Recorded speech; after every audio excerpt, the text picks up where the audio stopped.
Mind Body Connection podcast. The body and mind. With your host, Dr. Phil Parker.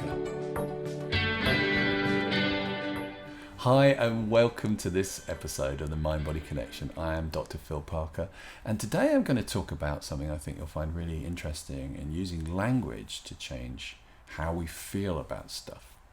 In a number of the podcasts, you'll hear me talk about being a patient and how that has a link to the word passive. This is actually really important because when we put ourselves in this passive position, which means basically we have no power as a patient, we're kind of expecting the doctor, clinician, therapist to fix us. Now, everybody wants that. That's the kind of easiest way to have it done. They come bring ourselves to the treatment, they fix us, and off we go. But with this whole thing about the mind-body connection, the placebo effect, we know there are lots of things that are down to us, that we have a role in enhancing the treatment or reducing its effectiveness. So learning how we can be more active, now whether that is exercising more, eating better, or how we can recognize that we have more choice and power in the situation using our mind-body connection could be really, really essential. So about 21 years ago, I started to work with people who had become stuck with health. And this was the origin of the lightning process, how it all started. People who had tried everything, were really committed to getting well, had seen some of the best people in the world, and they just were not recovering. And so I started this project on, okay, what is going on? Is there anything we can understand to help these people to break through this stuckness? And one of the things I noticed, which I mentioned on another episode, is about the negative words they used when talking about their health, that there were lots and lots of descriptors of what was going on in a very negative way. But the other thing I noticed was what I called passive language, which is where they would say things about their health or their situation where they put themselves in a position where they said, look, there's nothing I can do about this. This is all somebody else has to fix this because I can't fix it. Which is completely reasonable, because if you're ill, it feels that's the way, and certainly that's the model that most of us have grown up in.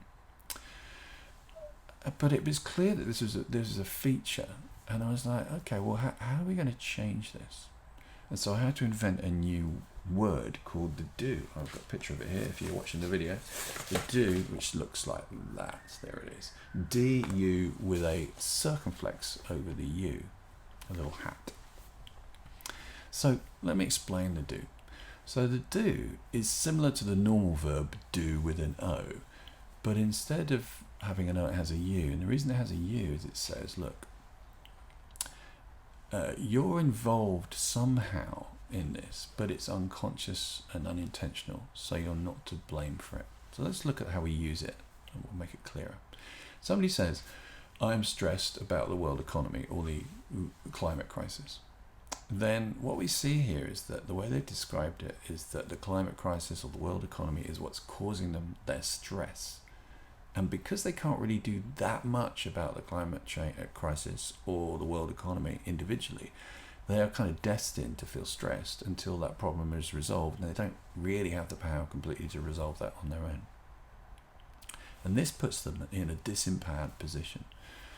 But it's not completely accurate, because we know they're not always stressed every second of the day about the world economy or the climate crisis. They can, be in a different state of mind sometimes. So it's not completely accurate to say the climate crisis or the world economy is causing me stress. What's more accurate is to say climate crisis or the world economy is how it is, and I am somehow generating the stress I don't mean to in my body. And that's where we use the do.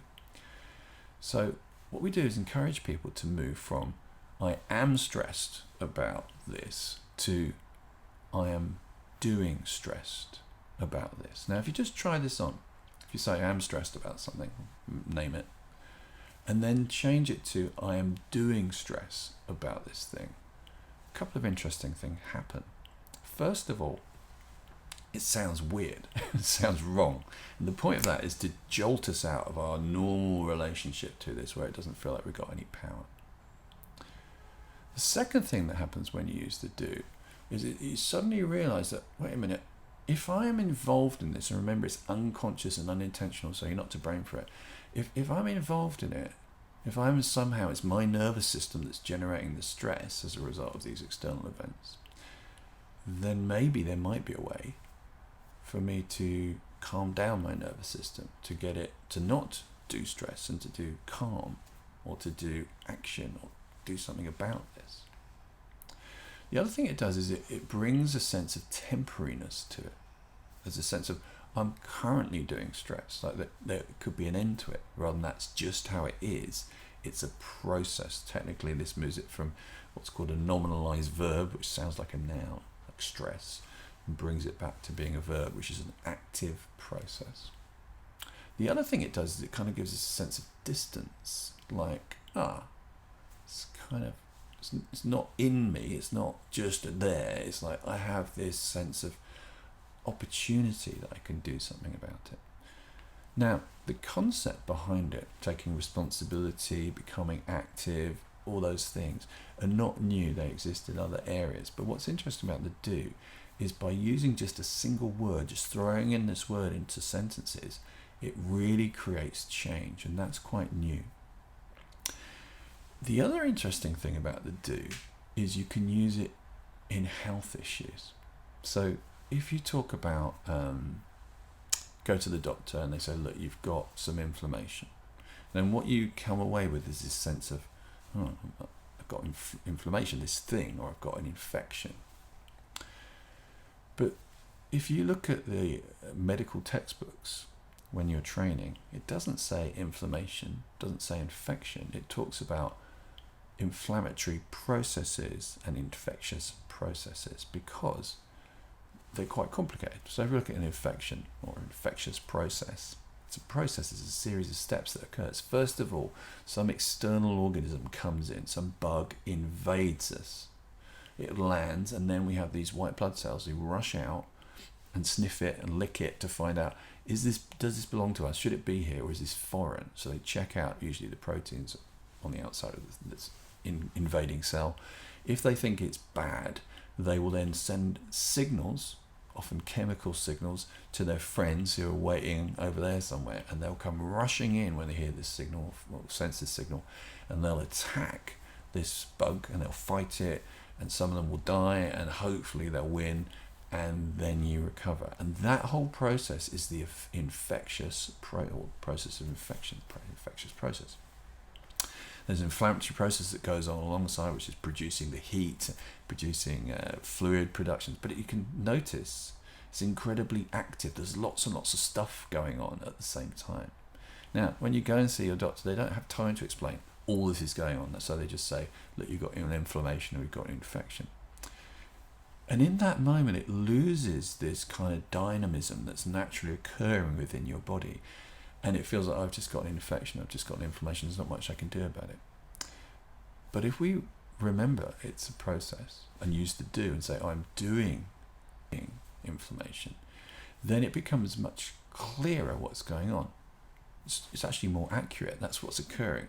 There's this bug come in, and then your body is creating this response. But once that happens, we realize, okay, well, maybe there's something I can do to encourage the speedy recovery. So, there is some stuff we can do. We could rest. Sometimes we can exercise. That can be good. We could drink water. We could take care of ourselves. But there's also some other stuff we can do based on what we've learned on these podcasts, that our white blood cells seem to respond to all sorts of things, like how happy we are, what thoughts we're having, what we're thinking, how we're moving. So thinking about, well, what could we do that might boost the activity of our white blood cells? So really recognizing that we are not passive. This is not just happening. It's not just a thing, infection. It's a process. And if it's a process, there are things we can do to nudge it in the right direction to one degree or another. So what I recommend you do with the do is start to use it. Start to think, when can I use this in my life? Anytime you feel like you're stuck, anytime you feel like, there's nothing I can do about it. Now, there are certain things you can't do anything about, like you can't change the weather, you can't change as you probably noticed, you can't change how other people are. We're going to bump into that all the time. So there are things we are passive to, but there are things that we can always change. And there's a nice way to summarize this as well, which is the use of the Serenity Prayer. And the Serenity Prayer is a really powerful and short 3 pieces of information. Actually, it was developed in the 1950s by a pastor in northern states of America. People think it's much older than that, but it's not. And he said, God grant me the serenity to accept the things I cannot change. So to be okay with the things that I am passive to. Secondly, to change the things that I have the power to change. So the things that I am doing to myself to change those. And thirdly, have the wisdom to distinguish the difference between these 2 very important things. And one of the problems with humans is we spend a huge amount of time trying to change things we can't possibly change, like the weather. People, particularly in England, spend a lot of time bitching about, oh God, this weather is awful, so annoying, or trains being late. Oh, why is this train so late? When actually there isn't anything you can do about that. And not enough time changing the things they can change. So when we apply this to health, it's like thinking, okay, what can I do that could make a difference? Now, it's very important to recognize this is not saying it's all your responsibility or you're to blame or it's your fault. It's really not saying that. It's saying have a team, work with the medical professionals, but think about what could I do that might make a difference, might encourage my health. What role can I take? This is my health. What role can I take both in terms of what I do externally, exercise, sitting well, getting the right amount of sleep, and also internally in terms of what pathways am I developing, what patterns, what physiology am I encouraging, the way I'm thinking, the way I'm using my brain, all that kind of stuff. So that's the do. Start using the do. Quick warning, don't use it on other people. So if somebody's angry, don't say, I think you're doing anger, because that will probably make them more annoyed. Use it on yourself and notice what change you can make. Hope you found that interesting. Again, if you've got any questions, just pop them in. Email info@philparker.org. And I'll see you on the next podcast. Bye now. The Mind-Body Connection podcast. The body and mind.